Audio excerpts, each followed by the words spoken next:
Water, earth, fire, air. Long ago, the four nations lived together in harmony, but everything changed when the Fire Nation attacked. Only the Avatar, the master of all four elements, could stop them, but when the world needed him most, he vanished. 100 years passed, and the Avatar was brought back from his icy slumber and completed his quest, mastering the elements and defeating the Fire Lord, bringing an end to the 100-year war with the help of his friends. But now, the Avatar and his team are faced with a new challenge: Naruto's Chunin exams. Will they pass or will they fail? That is exactly what we are diving into in this video. In other words, today we'll be exploring and breaking down what would happen if Team Avatar was in the Chunin exams. In order to discuss accurately how Team Avatar would do during the Chunin exams, first we need to get a basic understanding of their scaling. I won't be going over their abilities because, well, I'm pretty sure everyone knows them by now. Their actual physical scaling, though, seems to be pretty contentious, so I'll make sure to break down that as thoroughly as I can without taking up too much time. It is worth noting that A, the team we're using is Aang, Katara, and Toph, since it's three-person squads in the Chunin exams, and I think this is the most fun and interesting group to talk about. And B, we'll be equalizing power systems here, so Chi equals Chakra, Avatar characters have Tenketsu points, etc., etc. But without any further ado, let's get into it. So, since the Naruto meta is pretty well established when it comes to the scaling of the characters in the Chunin exams, we'll start there. The generally accepted scaling people use sets the floor for the top tiers, namely Gaara, Lee, Sasuke, Neji, and Naruto, around Mach 25 to 35. This ceiling comes from Gaara's automatic sand defense reacting to an explosion, due to the average detonation velocity being between 4,000 and 10,300 meters per second. Paired with the amount of distance that Gaara's sand traveled to protect him, we can be fairly certain about this calc range as a floor. Since characters like Lee and Sasuke are able to blitz this sand defense, we can safely get them above this level of speed by an entire blitz tier, which is generally considered to be about a 4 times difference in speed. This means that we can soundly get Sasuke from the final round, base weightless Lee, Neji, and QB amped Naruto all the way up to Mach 100 to 140. Then you stack Lee's gates, the potential Chidori amp, and Neji's potential relativity to 4th gate Lee with the Byakugan instead of base Lee, and things can get pretty crazy. If we assume those amps give them an additional 4 times speed amp for a blitz tier above their standard Mach 100 to 140 speeds, we can get them all the way up to an absurd Mach 400 to 530. So needless to say, they are fast. But just how fast are they in comparison to Team Avatar? Again, this scaling is contentious, but I think it's safe to scale Aang in terms of combat and reaction speed up to low lightning timer levels, due to the fact that he's shown the capability to react to and bend lightning. This is pretty consistent because other characters like Iroh and Zuko are able to do this as well, and it is real lightning in those cases, so there's no reason to assume it isn't as fast as real lightning. Since we know that Azula is able to react to Zuko fairly easily, and Katara is able to react to her, we can get Katara, and by extension Toph, to that level as well. But what is that level? Well, the faster part of lightning is the visible return stroke, and that travels at about 1/3 the speed of light, or roughly Mach 280,000. However, they're not really ever shown reacting to the return stroke. They're shown reacting to the initial downward stroke of lightning, which is significantly slower, at around Mach 587. It is worth noting, though, that this is combat and reaction speed that we're talking about here, so an argument can be made that the Naruto characters we named should have superior movement speeds, but that should essentially just equalize things. I will say this does put in perspective how Sakura, why she was so surprised that Kakashi cutting a lightning bolt was the thing, because those speeds are absolutely ridiculous whenever you put them in comparison to what somebody like Sakura is capable of doing at this point in time. But to conclude the speed section, Team Avatar should be slightly above the top tiers in terms of combat speed, with a potential disadvantage in travel speed. But what about the other factors, like attack potency? I mean, even if Team Avatar is fast enough to tag the characters that they encounter, will they be strong enough to even harm them, who, these characters have city block plus levels of durability and AP, so are they in that same tier? Well, Avatar is admittedly difficult to scale in terms of AP and durability, but this is what I've been able to come up with. Aang should confidently scale to or above Kyoshi, who literally moved an island, making him island level plus in the Avatar state. If you don't like that one, his bending with his water, earth, and air are all equal to or above Sozin Comet Ozai's fire style, who with this insane feat is easily multiple city block level plus. So his bending should get him to that level, and his fire style was able to basically equal out Ozai, so his fire style should be relative to Ozai's outside of Sozin's Comet as well. Toph is easily city block level as well, with her earthbending feat of leveling the underground library getting her to that pretty confidently. Katara is harder to scale, but considering that we can scale her to Azula, who scales to or above Zuko, who is considered Aang's equal in terms of firebending, and Aang scales right around the same level as Ozai in that category, even without the Avatar state, we can safely get the entirety of Team Avatar to city block level at minimum, probably higher in terms of AP. Since a bender's durability seems to consistently scale around their bending AP, we can get them around that same level of city block level to multiple city block level, with Avatar Aang going into the Avatar state, climbing all the way up to island level plus. Okay, that was a lot, but now we've laid the groundwork, so we can finally get into how this team would do in the actual exams. Oh, and if you are enjoying this video so far, or maybe have learned something from this scaling, I was surprised by it because I did not think that Avatar would scale this high. But if you feel that same way, feel free to drop a like and maybe even a sub, you know, if you're feeling generous and don't hate puppies. The written portion of the Chunin exams is honestly one of my favorite parts of the entire series. The idea that cheating on the exam is the actual goal was such an interesting twist, and the most fitting type of test to give out in a world of ninjas. But Team Avatar are not ninjas. They're a collection of a nomad, a tribeswoman, and a princess, kind of? But what does that mean in these exams? Well, honestly, I think this somewhat motley crew would do incredibly well.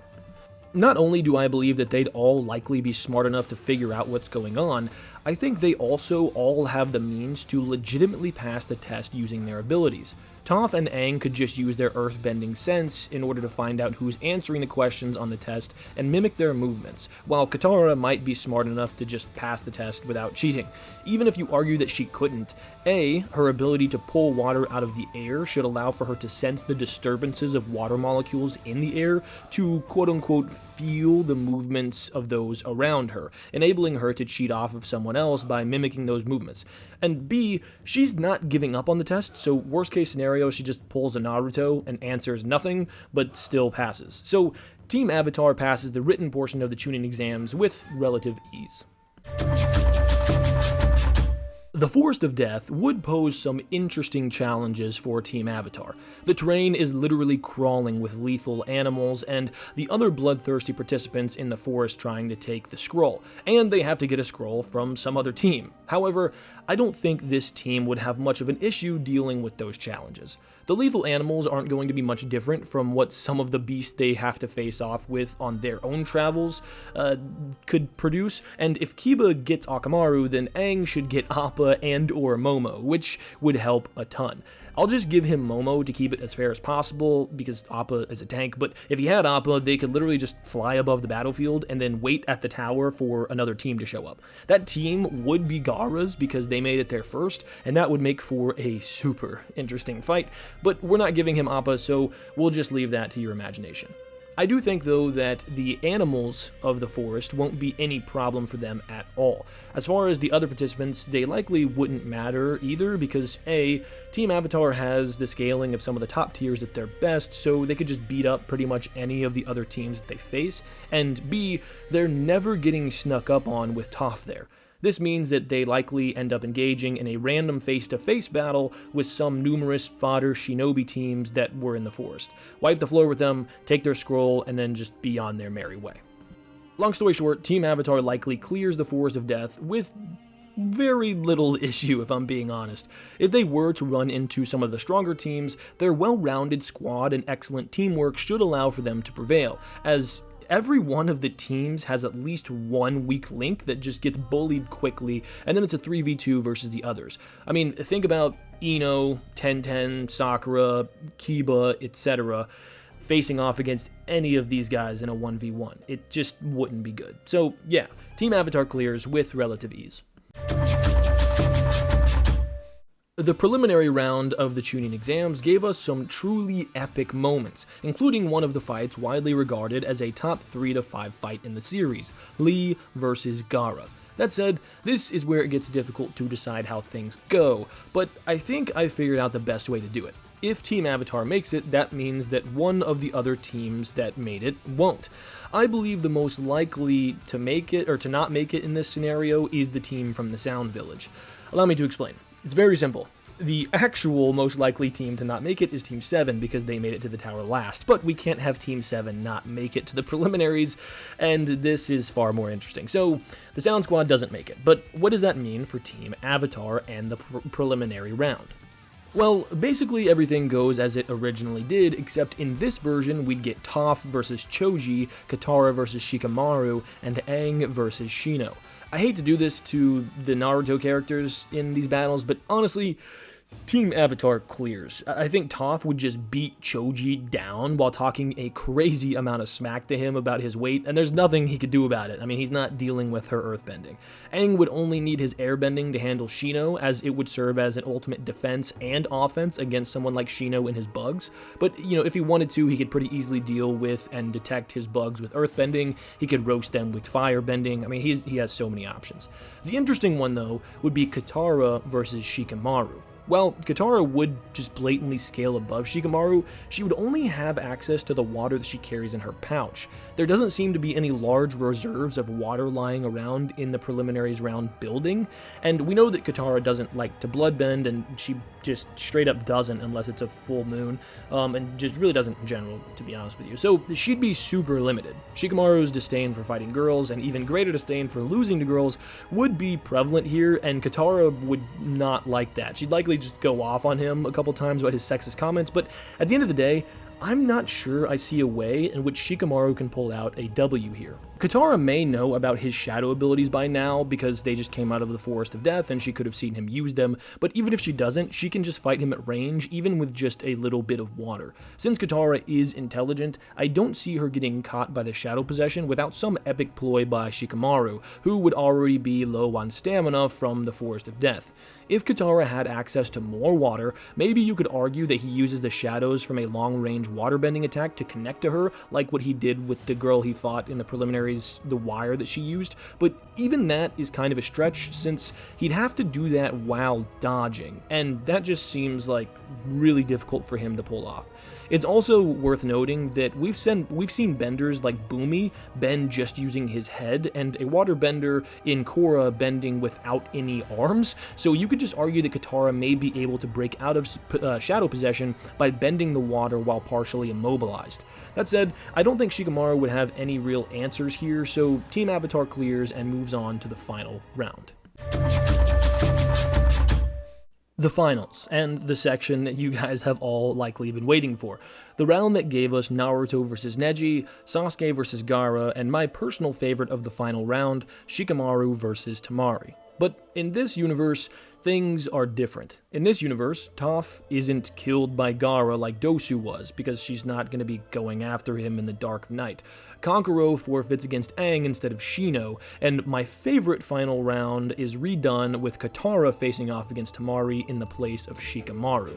So how exactly does this go down? Well, in the original storyline, Dosu was scheduled to fight Shikamaru in the first round, and then the winner of their match was going to face Temari, but instead we have an epic battle of water and earth, Katara versus Toph. This has been a heavily debated topic for a long time, and it always comes out like pretty much 50-50 in the community. But here's the problem. It's 50-50 when assuming they're at full power. Now think about the arena they'll be fighting in. Just look at it, right? There's a lot more earth than there is water. So Toph seems to have a decisive terrain advantage here. Sure, Katara could pull the water out of the trees, but is it really going to be enough to make a difference? With Toph's earth sense and ability to attack Katara from nearly every angle, paired with Katara's limited water supply, things don't look good for our favorite waterbender. So Katara has the water in her pouch and what little water she's able to get from the trees, but is there anything else she can pull from? Any other nearby water source to help her out? Initially, I thought maybe I could galaxy brain this and come up with something, and I almost did. Do you remember when Shikamaru gets thrown into the arena and the crowd is throwing trash at him? Well, I remember there being a soda can there, and in the anime, there is. So I thought, maybe, if there are enough sodas in the crowd, Katara might be able to literally bend the soda from every can in the arena, and then, accumulate enough liquid to do some real damage. But, upon looking at the manga version of the scene, there's no soda can.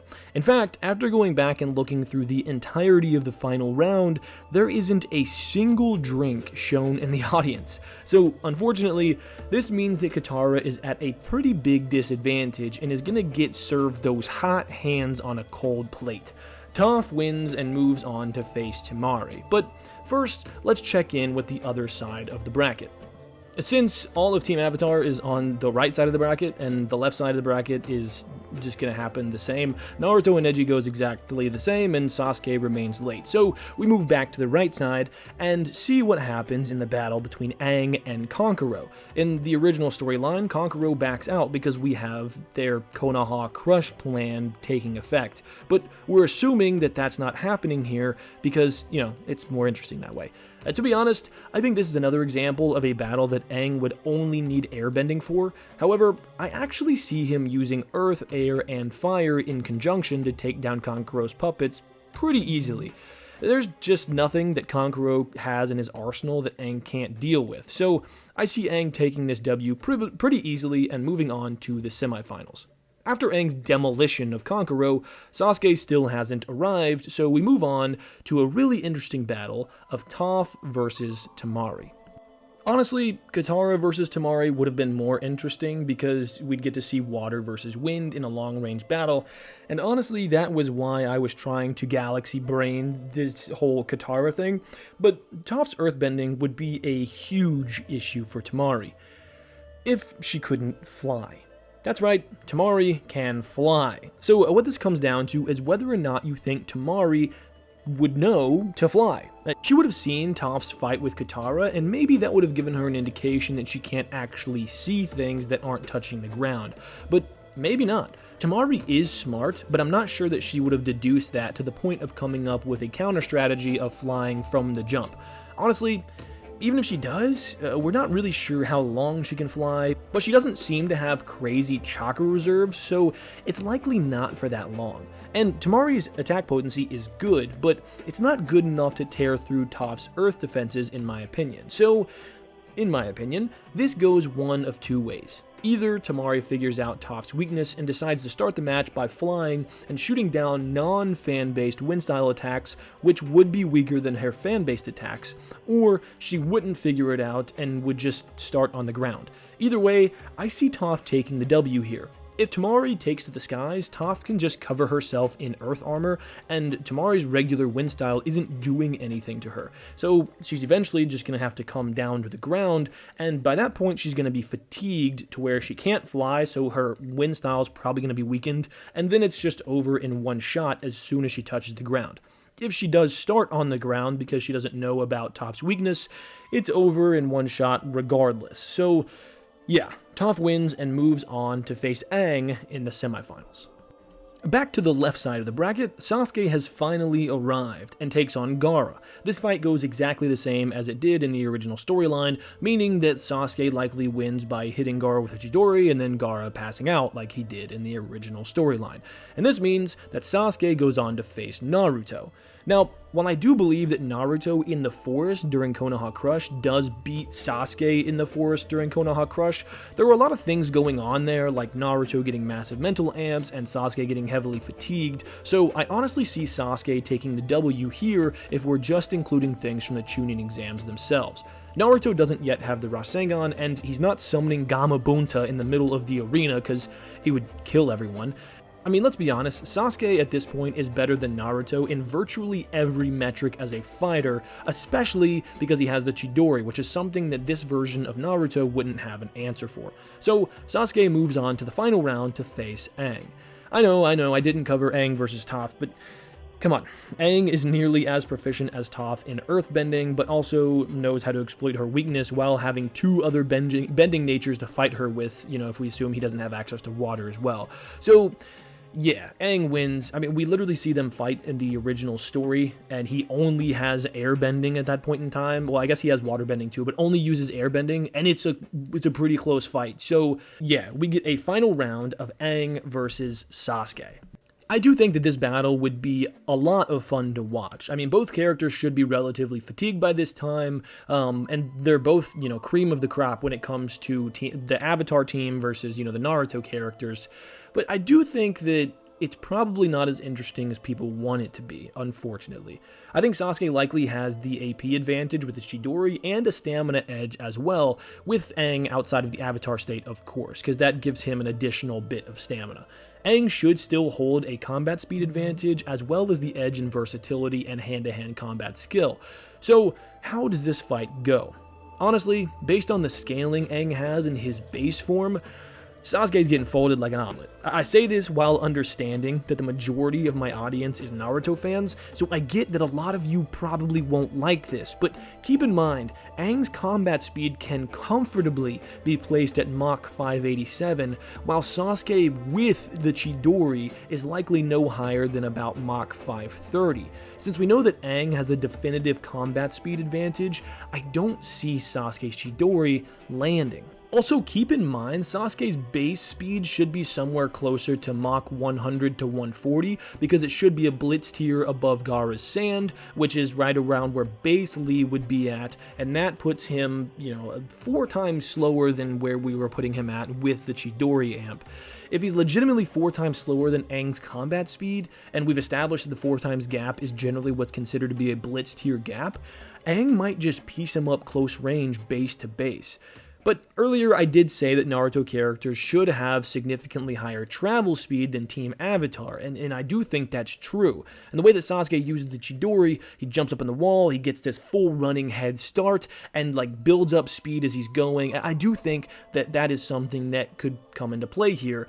But I also think that if he jumps up on the wall to use a Chidori, Aang would just earthbend him off of the wall. And that's assuming he's able to get that kind of space to begin with. Now, I do think that because he has better travel speed than Aang does, especially using something like the body flicker, he should be able to get that space and fight Aang at long range. But again, the Chidori's not going to work because he's going to get knocked off the wall, and even if he is running full speed, he gets that, head of steam, Aang could be like, well, that's really fast and dangerous, maybe I'll just trip him with my earthbending. I could definitely see that happening.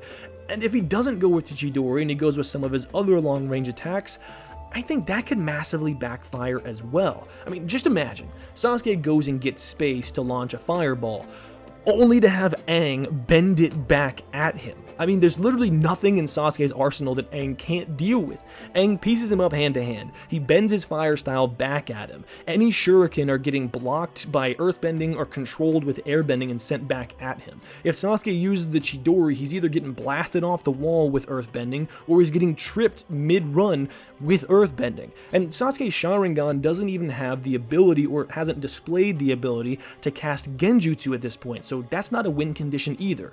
So yeah, in the Chunin exams, Sasuke's probably getting beat up by a 12-year-old bald monk without really making him sweat.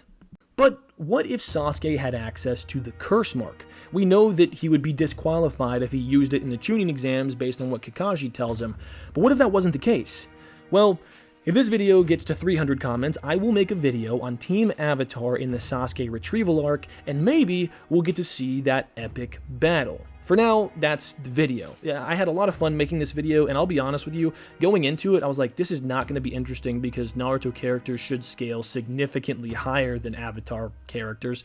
But then digging into the scaling, seeing that Aang is legitimately island level plus in terms of AP, that, you know, he's a lightning timer in combat speed, which puts him way faster than any of these kids, it really surprised me. So if it surprised you guys as well, if you learned something or if you enjoyed the video, feel free to drop a like and maybe even a sub. But I just want to say thank you guys so much for making it all the way to the end.